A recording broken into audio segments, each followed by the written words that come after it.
డబ్బు, అనారోగ్యం, ఉద్యోగం, వ్యాపారం, అప్పులతో బాధపడుతున్నారా? మీకోసమే లాంచ్ యువర్ ఫ్యూచర్ ప్రోగ్రామ్.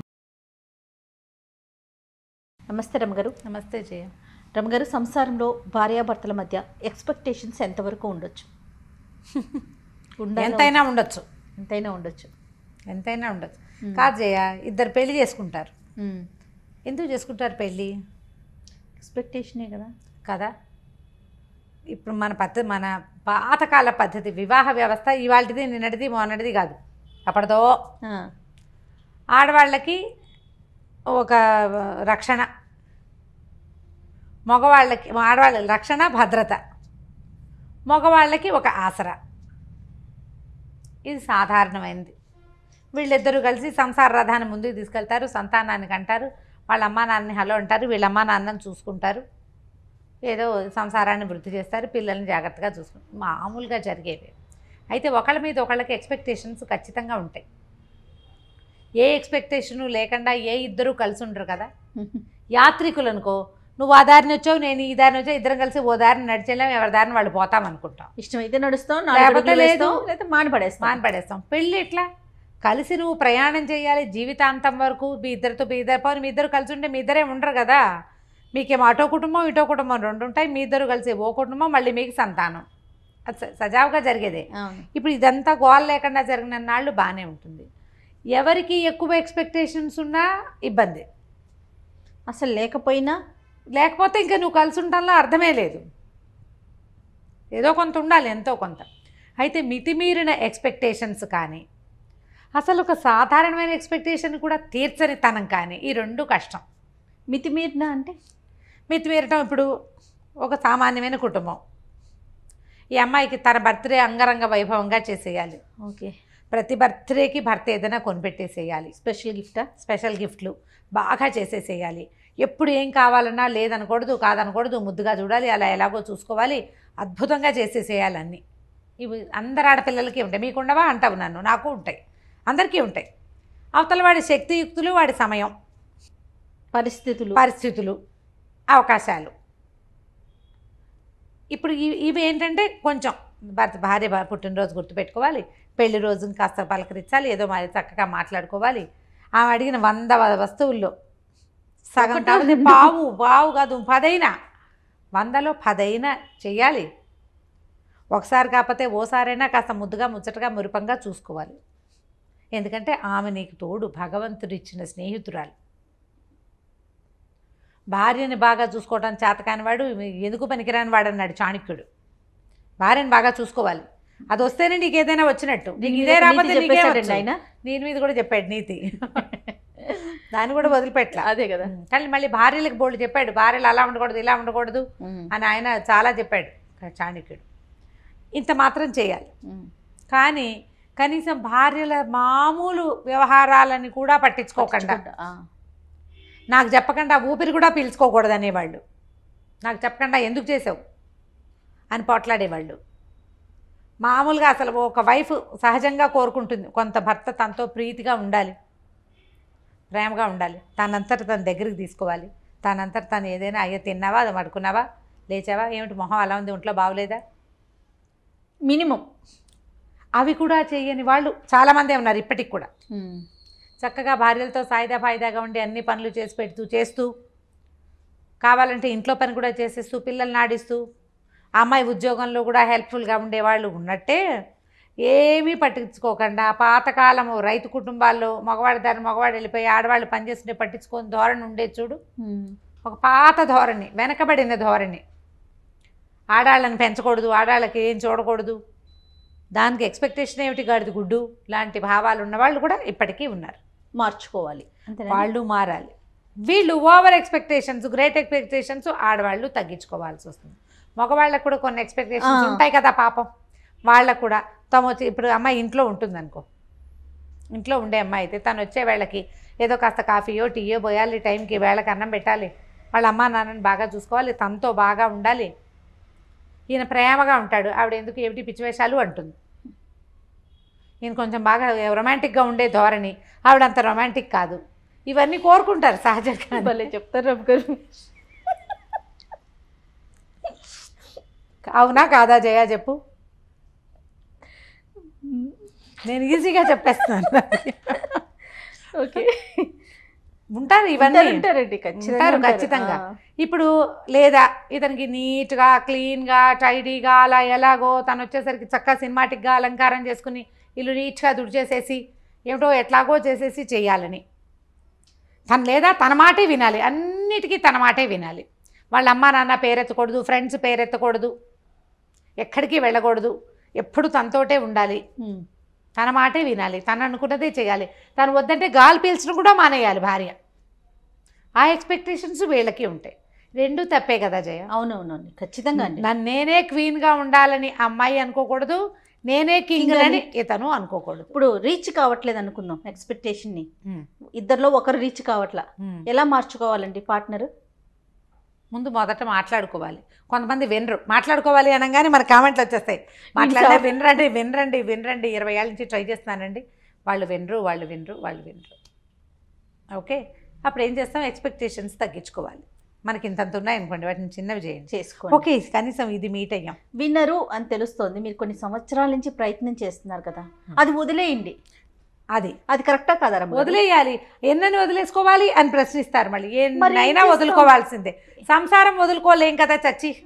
ఏం చేస్తాం? అందుకని ఇప్పుడు రీచ్ కాలప్పుడు మీరు అన్నట్లు వదులుకోవటమే మంచిది కదా.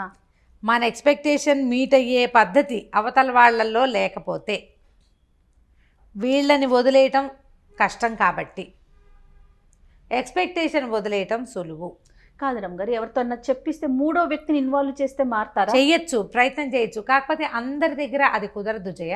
మూడో వ్యక్తిని ఇన్వాల్వ్ చేయొచ్చు. ఆ అమ్మాయికి ఒక మినిమం ఎక్స్పెక్టేషన్స్ ఉన్నాయి, వాటినైనా నువ్వు మీట్ అవ్వాలి అని అతని అక్కలో చెల్లెళ్ళో అమ్మలో ఫ్రెండ్సో చెప్పచ్చు.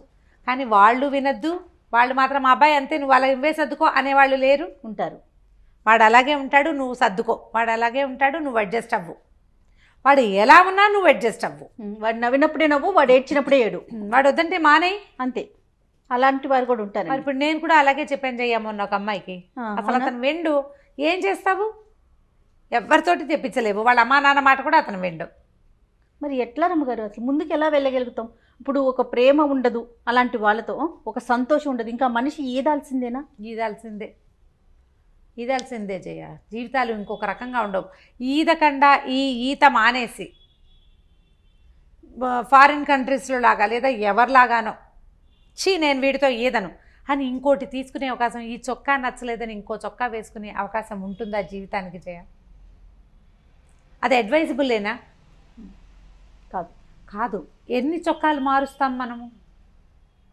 పైగా ఎప్పుడు ఒక మనిషి ఎక్స్పెక్టేషన్ని ఇంకో మనిషి మీట్ అవ్వటం అనేది తక్కువగానే ఉంటుంది. తక్కువే. నాకు కావలసినట్టుగానే చేసేవాళ్ళు చాలా తక్కువ ఉంటారు. దొరకరు. చాలా అంటే చాలా తక్కువ. అసలు ఇలసాటి లేని జంట అని మనం భావించే వాళ్ళల్లో కూడా ఎంతో కొంత అన్బన్ ఉండే ఉంటుంది. ఎందుకంటే ఇప్పుడు భార్యాభర్తలు అనగానే వాళ్ళు ఒక చోట పెరుగుతారు, వాళ్ళ రకం వేరు, మనం ఒక చోట పెరుగుతాం, మన రకం వేరు. ఈ రెండు రకాలు కలిసేటప్పుడు అది ఇట్లా లక్క బంగారంలాగా అతుక్కుపోవాలి. లక్క వేరు, బంగారం వేరు. ఎవరి గుణం వాళ్ళకే ఉంటుంది. మీరు కలిసి ఉండాలన్న ఒక్క గుణం ఉంటే ఇక ఎక్స్పెక్టేషన్స్ ఉన్నా నడుస్తూనే ఉంటాయి, ఆ నస నడుస్తూనే ఉంటుంది, జీవితం నడుస్తూనే ఉంటుంది, ఇది ముందుకు వెళ్ళిపోతూ ఉంటుంది. ఇప్పుడు లక్క బంగారం ఒకటి కాదు కదా, కాదుగా. దానికి అసలు విలువే లేదు. లక్కకి బంగారానికి విలువ ఉంది, కానీ పల్చటి రేకైతే వంగిపోతుంది. లక్క ఉంటే వంగిపోకుండా అది గట్టిగా ఉంటుంది. అవునండి, కరెక్ట్. ఇప్పుడు ఈ రెండు ఒకదాని గుణాన్ని ఒకటి అంటుకుంటాయా? అంటే ఇవి పాతకాలపు మాటలు కదా జయ. నేను వెనకబడిన దానిలాగా కనపడతాను, కానీ వీటిలో ఎంత విలువ ఉంది? విలువ ఉందో లేదో. మాటలో ప్రతి అక్షరం ఒక బంగారం అన్నమాట, వజ్రం లాంటి మాట కదా. పాత మాట ఇది, లక్కా బంగారం. ఎందుకు కలిసి ఉండాలి? మనం ఎందుకు కలిసి ఉండాలి? వంగిపోకూడదంటే కలిసి ఉండాలి, విలువ పెరగాలి అంటే కలిసి ఉండాలి. లేదా మనం ఎప్పటికీ మనం ఏదో ఒక దాన్ని సెర్చ్ చేస్తూనే ఉంటాం. నీ సెర్చింగ్ వస్తువుల కోసమో విషయాల కోసమో సెర్చ్ చేయొచ్చు. వ్యక్తుల కోసం సెర్చ్ చేయాలంటే ఎన్ని చేతులు మారాల్సి వస్తాం మనం. మన ఇద్దరితో పాటు మూడో వ్యక్తి కూడా రెడీగా ఉంటారు కదా. కొద్ది రోజులు ఒకళ్ళతోటి కలిసి ఉండేసరికల్లా సంసారం పెరిగిపోతుంది, సంతానం ఏర్పడుతుంది. మనకి ముందు వెనక కుటుంబాలు ఉంటాయి, ఇన్వాల్వ్ అయిపోతారు కదా. జనాలు ఇన్వాల్వ్ ఎవరితోటి సంబంధం లేకుండా ఫ్రీలాన్స్గా ఫ్రీ బర్డ్గా తిరిగే వాళ్ళని మామూలు మనుషులు కానివంటే మర్యాదస్తులుగా చెప్పలేదు సమాజం. సమాజం ఒప్పుకోదు, మనమేమో ఇందులోనే వెళ్ళాలి. మన కల్చరే ఇది కదా కల్చర్ ప్రతి వాళ్ళకి చులకనైపోతాం. ఇప్పుడు సమాజం ఏంటంటే మగవాళ్ళు అడ్జస్ట్ అవ్వాలి, ఆడవాళ్ళు సర్దుకోవాలి, రెండు ఒకటే. అంతే, రెండు ఒకటే. వాళ్ళ పరిధి వరకు వాళ్ళు అడ్జస్ట్ అవ్వాలి, వీళ్ళ పరిధిలో వీళ్ళు సర్దుకోవాలి. సర్దుకుని ఒక వివాహానికి ముందే మాట్లాడుకునే అవకాశాలు, డిస్కస్ చేసే ఛాన్సెస్ ఉన్నాయి. అవన్నీ మాట్లాడుకోండి. వన్స్ పెళ్ళిలోకి ఫిక్స్ అయ్యాక ప్రపంచం మన గురించి మాట్లాడేలాంటి పరిస్థితులు కల్పించుకోవద్దు. ఎక్స్పెక్టేషన్స్ మీట్ అవ్వలేని ఎక్స్పెక్టేషన్స్ కనుక ఉంటే, ఏ విషయంలో మీట్ అవ్వలేకపోతున్నామో దాన్ని కొంచెం తగ్గించుకోండి, లేదా రెండో వాళ్ళు దాన్ని మీట్ అవ్వడానికి కొద్దిగా ట్రై చేయండి. తగ్గించుకోవటం, మీట్ ప్రయత్నం చేయటం, ఈ రెండు ఇద్దరూ చేయవలసిందే. చేస్తే సంసార రథం ముందుకెళ్తుంది. నేను అనుకుంటారమ్మ గారు, ఇలాంటి ఎక్స్పెక్టేషన్స్ రీచ్ కావట్లేదు, ఇబ్బంది పడుతున్నప్పుడు ఇటు పేరెంట్స్ కానీ అటు పేరెంట్స్ కానీ కొంచెం కల్పించుకొని వాళ్ళిద్దరిని కలిపే ప్రయత్నం చేస్తే మరింత అక్షింతలు వేయటం, మరింత గ్యాప్ను పెంచే ప్రయత్నాలు కాకుండా అలాగే చేస్తారు. అదే ప్రధానమైంది మనతో ఉన్న రెండో వ్యక్తి, వీళ్ళతో ఎందుకున్నామా అని నిత్యము ఏడుస్తూ ఉంటే, నిత్యం ఫీల్ అవుతూ ఉంటే ఎందుకు మన బతుకు వేస్ట్ కాదు? అదొక జీవితమా? అది మన పార్ట్నర్ హ్యాపీగా లేనప్పుడు, హ్యాపీ కాదు కానీ హ్యాపీగా లేకపోయినా పర్వాలేదు, ఏడుస్తూ ఉంటే భరించలేనితనం. ఆ బంధమే అనవసరం కదా. ఈ అనవసరమైన బంధాన్ని ఎందుకు కొనసాగించాలని అవతల వాళ్ళకి అనిపించడం ఎంత న్యాచురల్. ఇప్పుడు నా బొట్టు నీ బొట్టు దాన్ని చెప్తే ఏమంటాం మనం? ఫ్రెండ్స్ ఏమంటారు? ఏచి ఇంకా వీళ్ళతో ఎందుకు, ఈ అమ్మాయితో ఎందుకని మగవాడి ఫ్రెండ్స్ అంటారు, ఈ మగాడితో ఎందుకని అమ్మాయి ఫ్రెండ్స్ అంటారు. చెరో పక్కన లాగుతారు. ఇక్కడ అడ్జస్ట్ అవ్వాలా, ఇంకో చోట అడ్జస్ట్ అవ్వాల్సి రాదా? కానీ కాదు కరమ్మ గారు, ఆ మనిషి యొక్క ఘోష ఎంత కొట్టేస్తుంది, ఎంత బాధ అనిపిస్తుంది కదా. యువతల మనిషి మీకు అది ఎంత తగులుతుంది కదా, ఎంత తగులుతుంది, ఎంత బాధ, ఎంత హింస. పోనీ నువ్వు ఇక్కడ సరిగ్గా లేవు, రేపొద్దున ఇంకా కొంచెం జీవితాలు ముందుకెళ్ళావనుకో, అక్కడ అబ్బో ఓసారి ఇలా అయ్యింది, ఈసారైనా సర్దుకోవాలనిపిస్తుంది. నువ్వు మొదటే ఎందుకు సర్దుకోవు? నువ్వు ఆ సర్దుకోవడం మొదటే ఎందుకు చేయకపోతావు? ఇంట్లో వాళ్ళు కూడా ఒక పెళ్లి ఫెయిల్ అయింది, రెండో పెళ్లి చేసాం, ఇప్పుడైనా సర్దుకోవాలనుకుంటారు. మీరు మొదట ఎందుకు సర్దుకోరు? వదిలించేసుకోవాలని చూడటం, రెండోసారి పూర్తిగా అడ్జస్ట్ అయిపోవాలని చూస్తారు. అవును, అది కూడా జరుగుతుంది. మొదటిసారేమో చాలా చూస్తారు, రెండోసారేమో డిపెండ్ అయిపోతూ ఉంటారు. అది కొంచెం ఆలోచించండి. కుటుంబాల్లో ఆలోచించాలి, పెద్దవాళ్ళు ఆలోచించుకోవాలి, వైఫ్ అండ్ హస్బెండ్ పెళ్ళిళ్ళు చేసుకున్నటువంటి వాళ్ళు ఆలోచించాలి, వీళ్ళ మధ్య సంతానం అంటే వాళ్ళ గురించి ఆలోచించాలి. ఓకే, లెట్ ఇట్ బి, ఇప్పటిదాకా ఏదో అయ్యింది, ఇప్పుడైనా ఒక మ్యారేజ్ కౌన్సిలర్ దగ్గరికి వెళ్దాం. ఇవి నా ఎక్స్పెక్టేషన్స్, ఇతను మీట్ అవ్వట్లేదు అని అమ్మాయి చెప్పి, ఇది నా ఎక్స్పెక్టేషన్స్, ఈ అమ్మాయి మీట్ కావట్లేదని ఆయన చెప్పి, మధ్యలో ఒకళ్ళని పెట్టుకుని ఈ రెండు ఎక్స్పెక్టేషన్స్ ఈ పొడుగులు ఉన్నాయి కదా, వాటిని ఇట్లా దగ్గరికి తగ్గించుకోవటం చేసుకుంటే కొంత బెటర్గా ఉంటుంది. ప్రయత్నం చేసి తీరాలి ఖచ్చితంగా. ఇప్పుడు మన సమాజం చాలా చిన్నది, ప్రపంచం పెద్దదైపోయింది, సమాజం మాత్రం చిన్నది, సమాజాలు చిన్నవైపోయినాయి.